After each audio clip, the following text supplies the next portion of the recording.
पुढची बातमी, नागपूरचे भूषण गवई भारताचे 52वे सरन्यायाधीश होणार आहेत।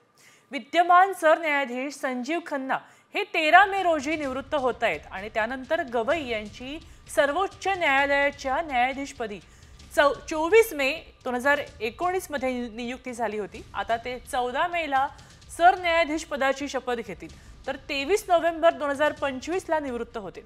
त्यामुळे सरन्यायाधीश म्हणून त्यांना 6 महिन्यांचा कार्यकाळ मिळेल।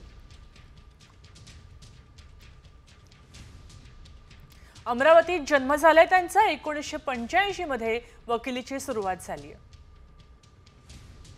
मुंबई हायकोर्टात अतिरिक्त न्यायाधीश म्हणून भूषण गवई आहेत। कायम न्यायाधीश म्हणून नियुक्ती त्यांची झाली आहे। नागपूर खंडपीठात त्यांनी अध्यक्षपद भूषवलंय। सर्वोच्च न्यायालयात भूषण गवई आता न्यायाधीश होणार आहेत।